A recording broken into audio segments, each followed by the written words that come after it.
श्री कृष्ण भगवान द्वारका में रानी सत्यभामा के साथ सिंहासन पर विराजमान थे। निकट ही गरुड़ और सुदर्शन चक्र भी बैठे हुए थे। तीनों के चेहरे पर दिव्य तेज झलक रहा था। बातों ही बातों में रानी सत्यभामा ने श्री कृष्ण से पूछा कि हे प्रभु, आपने त्रेता युग में राम के रूप में अवतार लिया था। सीता आपकी पत्नी थी, क्या वे मुझसे भी ज्यादा सुंदर थीं? द्वारकाधीश समझ गए कि सत्यभामा को अपने रूप का अभिमान हो गया है। तभी गरुड़ ने कहा कि भगवान, क्या दुनिया में मुझसे भी ज्यादा तेज गति से कोई उड़ सकता है? इधर सुदर्शन चक्र से भी रहा नहीं गया और वे भी कह उठे कि भगवान, मैंने बड़े बड़े युद्धों में आपको विजयश्री दिलवाई है, क्या संसार में मुझसे भी शक्तिशाली कोई है? भगवान मन ही मन मुस्कुरा रहे थे।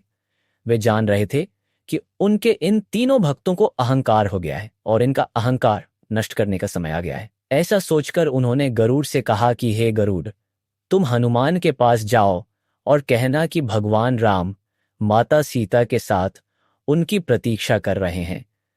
गरुड़ भगवान की आज्ञा लेकर हनुमान को लाने चले गए। इधर श्री कृष्ण ने सत्यभामा से कहा कि देवी, आप सीता के रूप में तैयार हो जाएं, और स्वयं द्वारकाधीश ने राम का रूप धारण कर लिया। मधुसूदन ने सुदर्शन चक्र को आज्ञा देते हुए कहा कि तुम महल के प्रवेश द्वार पर पहरा दो और ध्यान रहे कि मेरी आज्ञा के बिना महल में कोई प्रवेश न करे। हनुमान ने विनयपूर्वक गरुड़ से कहा, आप चलिए, मैं आता हूं। गरुड़ ने सोचा, पता नहीं यह बूढ़ा वानर कब पहुंचेगा। खैर, मैं भगवान के पास चलता हूं। यह सोचकर गरुड़ शीघ्रता से द्वारका की ओर उड़े। पर यह क्या?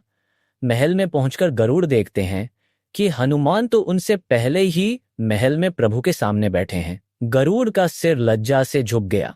तभी श्रीराम ने हनुमान से कहा कि पवन पुत्र, तुम बिना आज्ञा के महल में कैसे प्रवेश कर गए? क्या तुम्हें किसी ने प्रवेश द्वार पर रोका नहीं? हनुमान ने हाथ जोड़ते हुए सिर झुकाकर अपने मुंह से सुदर्शन चक्र को निकालकर प्रभु के सामने रख दिया। हनुमान ने कहा कि प्रभु, आपसे मिलने से मुझे इस चक्र ने रोका था, इसलिए इसे मुंह में रख मैं आपसे मिलने आ गया, मुझे क्षमा करें। भगवान मन ही मन मुस्कुराने लगे। हनुमान ने हाथ जोड़ते हुए श्री राम से प्रश्न किया, हे प्रभु, आज आपने माता सीता के स्थान पर किस दासी को इतना सम्मान दे दिया कि वह आपके साथ सिंहासन पर विराजमान है? अब रानी सत्यभामा का अहंकार भंग होने की बारी थी।